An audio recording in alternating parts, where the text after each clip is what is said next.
Como vai você? Cada vez melhor? Trabalhando qualidade de vida, hoje a entrevistada será a psicóloga Maria Luísa Dutra e nós falaremos sobre o quinto princípio do amor exigente, que é a culpa. A culpa, ela nos torna indefesa e sem ação. O amor é exigente, o amor é exigente. Vamos falar sobre o quinto princípio do amor exigente, que é a culpa. Está comigo a psicóloga Maria Luísa Dutra. Olá, Malu na intimidade. Como vai você? Cada vez melhor, Deise. Que bom. Estou muito feliz por você poder estar contribuindo com o amor exigente. Obrigada. Eu que agradeço. Malu, o que é a culpa ou o sentimento de culpa? É um sentimento negativo e ele vem agregado uma série de outros sentimentos, né? Mas geralmente, a princípio, a culpa ele é resultado de uma ação fracassada. É mesmo que a culpa nos remete ao passado? Exatamente, nos remete ao passado. E sempre junto com a culpa, você disse que agrega outros sentimentos negativos. Quais seriam? Sim, seria a raiva, na verdade a negligência, a imprudência, um sentimento de medo, um sentimento de autopiedade, automisericórdia e por aí afora. No amor exigente nós costumamos dizer, e até é o enfoque do princípio, né?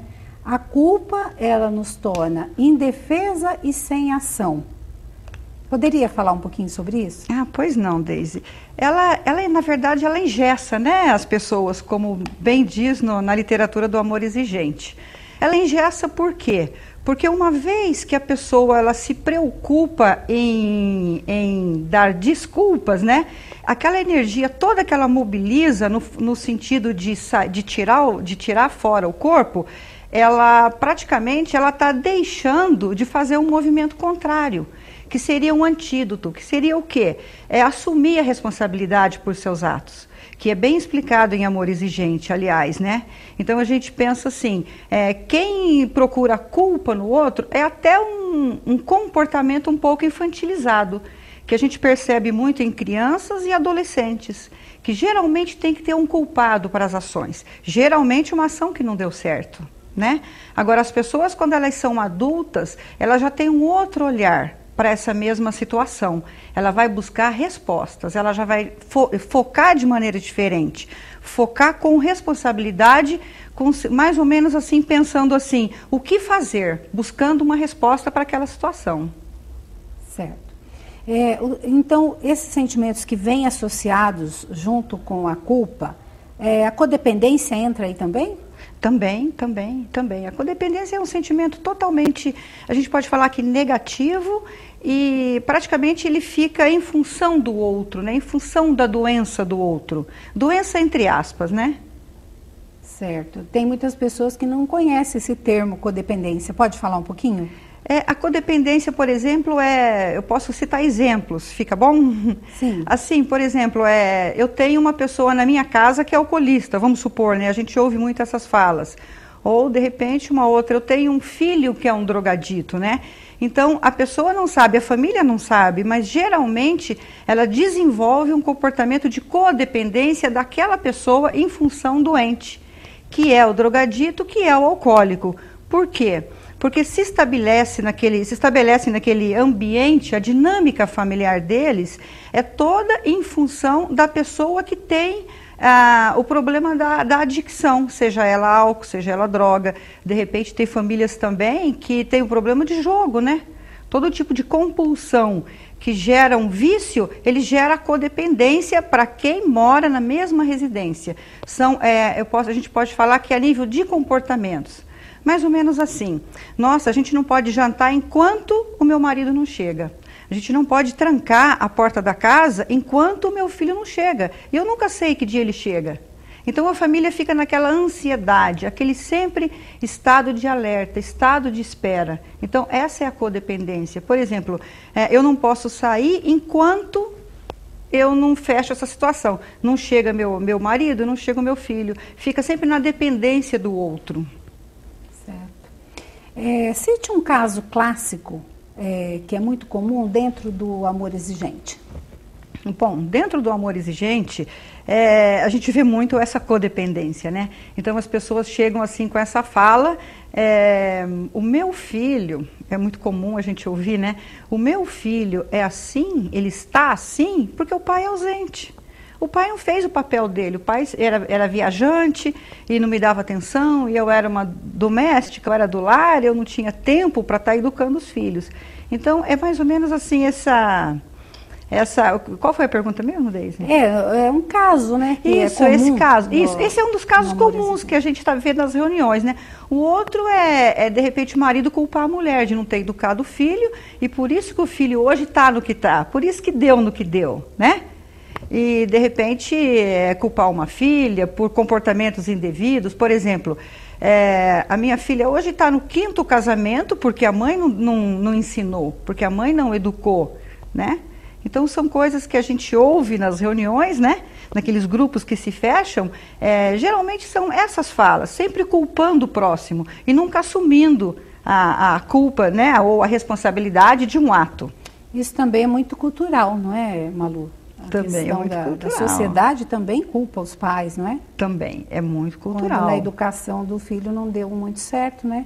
Exatamente. Aí exatamente. É onde que agrega e no sentido cultural, né, aproveitando a tua deixa de estar lembrando da cultura, muito mais é culpa da mãe, né? Porque a mãe é que tinha que educar, né? Então, de repente, essa fala de um pai ausente, essa não cola, porque o meu pai estava presente, o meu marido estava presente, e, no entanto, o meu filho não foi esse o problema, né? Então, aí entra muito, a gente vê muita presença da cultura mesmo, é verdade. Certo. Qual que é a diferença, você falou, né? Trocar culpa por responsabilidade. Uhum. Qual a diferença entre uma coisa e outra? Entre culpa e responsabilidade? Bom, a culpa é quando você faz um movimento, você ou a pessoa que está, no caso, em vigência, né? É quando ela faz um movimento em colocar para fora dela. Aquilo não é dela, ela não aceita aquilo, né? Por quê? Porque se ela aceita, ela vai ter que tomar atitude, ela vai ter que trabalhar aquilo. Então, aquilo vai gerar uma energia muito grande. Então, é mais fácil as pessoas sempre acusar alguém, não assumir a culpa, que é, na verdade, aquilo que eu tinha acabado de te falar, né? Que é um comportamento totalmente infantil, né? Ou até um comportamento característico da adolescência. Mas quando as pessoas estão na fase adulta, já não se justifica mais. Por quê? Porque espera-se da pessoa ela assumir os atos dela com responsabilidade. Então, aí sim, a palavra responsabilidade eu assumo para mim aquilo que eu tenho que resolver, né? Eu tenho que dar um fim. Por exemplo, no trânsito é comum, eu tive a responsabilidade naquele acidente. É difícil a gente falar isso, a gente ouvir as pessoas falarem isso, né? Então, quando você assume para você, é uma atitude madura, que a gente entende como madura, como atitude esperada de um adulto. E a gente fala muito em ser modelo, né? Dentro do amor exigente, né? Que as palavras, como diz, mas os exemplos se arrastam, né? As palavras se perdem, mas os exemplos se arrastam. Então, não adianta falar, né, para o filho que não tem culpa, que não sei o quê, mas e ele também não vai assumir, né? É verdade. A relação é essa, não é? Fala um pouquinho. É por isso que a gente vê muita gente vai no grupo uma vez, duas e não voltam, né? Por quê? Porque quando eles se deparam com o programa do amor exigente, que é exigente, ele começa a perceber o quê? Que ele tem a responsabilidade de ter um comportamento melhor para dar para os filhos, para dar para os sobrinhos, para dar para os vizinhos. Então, de repente, ele procura um grupo de amor exigente para ajudar o filho, mas ele percebe que ele tem que se ajudar em primeiro lugar. Como? Mudando alguns comportamentos, né? Como, por exemplo, a gente vê muitas pessoas assim que fumam exageradamente, bebem, né, compulsivamente, e isso para os filhos é um péssimo exemplo. Só que eles justificam para os filhos como sendo o quê? É uma atitude social, eu tenho que fazer isso, todo mundo faz, mas dentro do amor exigente, muitas vezes a gente ouve algumas falas assim, eu não vou lá, não é para mim, eu não preciso disso, quem precisa é meu filho. né? Então, nesses grupos a gente percebe a dificuldade das pessoas em ter a responsabilidade de se olhar de frente, olhar para dentro de si, e aí sim elas vão ter que trabalhar algumas coisas. E aí o programa começa a surtir o efeito esperado. Quando elas começam a se trabalhar, automaticamente vão ser bons exemplos para os filhos. Certo. Nós vamos continuar falando daqui a pouquinho mais um pouco sobre o tema a culpa, que torna as pessoas indefesas e sem ação. Não saia daí, nós voltamos já já. O amor é exigente, o amor é exigente.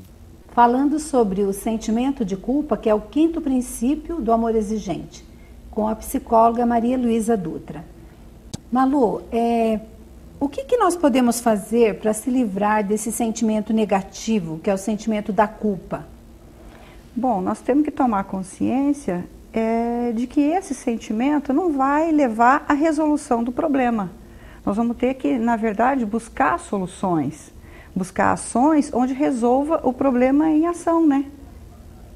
Certo. E você tem conhecimento do amor exigente? Você, na sua opinião, o amor exigente ajuda a pessoa a se libertar? Nossa, eu acho que o amor exigente ajuda demais, não só, como eu estava te falando, né? Não só a pessoa que tem o problema principal, ou seja, droga, ou seja, álcool, ou seja, até comportamento, como a pessoa que vai em busca. A gente vê muitas surpresas dentro do grupo, né? Pessoas que vão buscar ajuda para o seu familiar e acaba ficando no grupo. Muitas vezes o familiar nem chega a conhecer o grupo, nem chega a mudar de atitude, nem chega a sair da droga, mas o familiar fica ali. E ali ele começa a se autoconhecer, se autoanalisar e assim melhorar enquanto ser humano, né? Certo. Como podemos agregar qualidade de vida e viver sem culpa? Bom, seria mais ou menos aquilo que eu te falei agora há pouco. Seria tomar consciência e começar a procurar ações que tragam benefícios, ações positivas, encarando a vida de frente, procurando as soluções para os problemas, sem fugir. Porque a atitude que a gente estava falando da culpa, ela nada mais é do que você fazer um caminho reverso, um caminho oposto, né, ao da responsabilidade.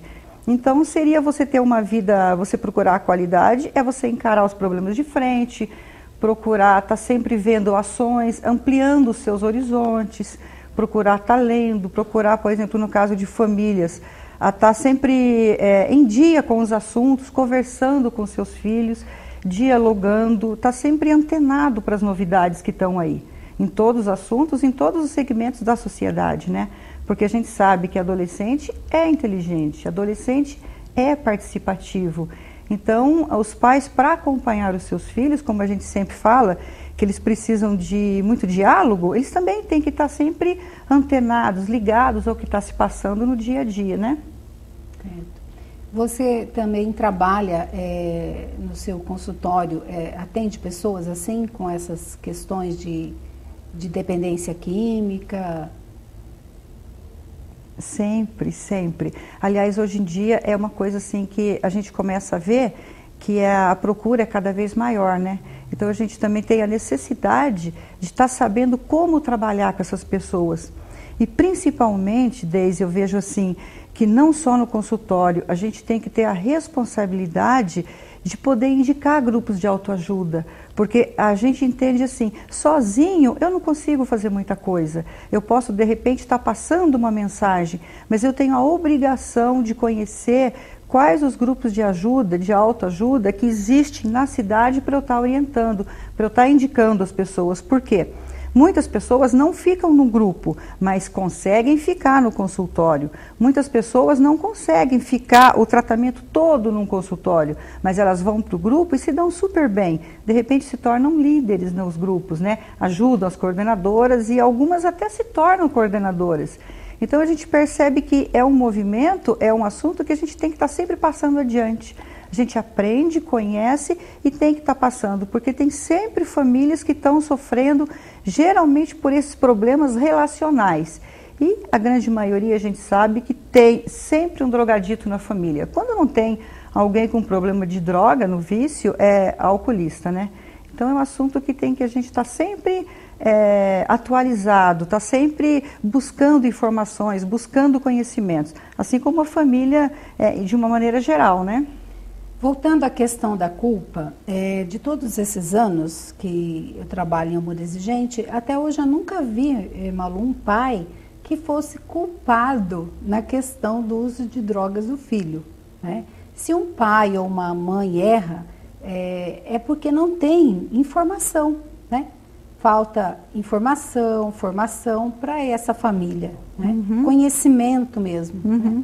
Para aquele comportamento inadequado. Se a ação foi contrária, foi por falta de conhecimento, é isso? Exatamente, é isso mesmo.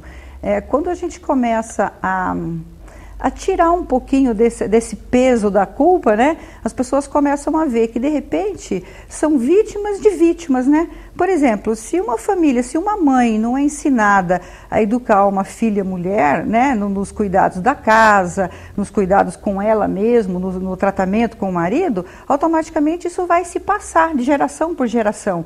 Então a gente vê que, a partir do momento que alguém detecta que ela tem o desconhecimento ou a ignorância do assunto e que ela vai buscar o conhecimento, você vê que já se rompe um ciclo, já começa a se fazer diferente.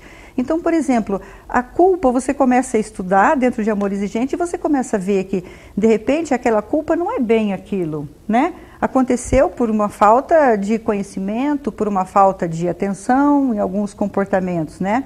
E a partir do momento que a pessoa busca a se tratar, entre aspas, né, a se curar, a se melhorar, a mudar alguns comportamentos, você vê que o resultado geralmente é positivo. Dentro do grupo a gente tem muitos casos, né, que você vê que dão certo, a família se reabilita, o casal começa a se dar melhor, os filhos começam a fazer mais programas com os pais, e a família, de repente, quando você menos percebe, está toda no grupo frequentando.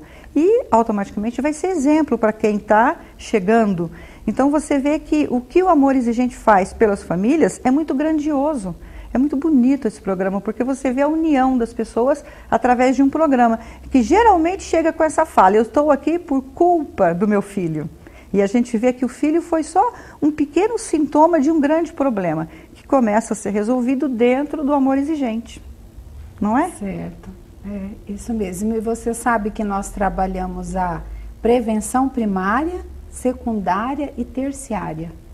E hoje trabalhamos, vamos ter aí, Malu, já aproveito a oportunidade para convidá-la para o 10º Congresso de Amor Exigente, que vai estar trabalhando a prevenção. Nós vamos ficar conhecendo todas as ações em torno da prevenção. Todos os órgãos e entidades que trabalham nessa linha da prevenção. Será em Guarulhos, dos dias 14 a 17 de julho. Agende e venha participar conosco. Nós estamos organizando o ônibus para irmos até Guarulhos, que não é muito longe, né, Malu? Certo, não é longe. Aqui na cidade nós já fretamos um ônibus, as vagas para o segundo já estão limitadas. Faltam só 6 vagas para preencher o segundo ônibus. E você também aproveite a participar do 10º Congresso de Amor Exigente.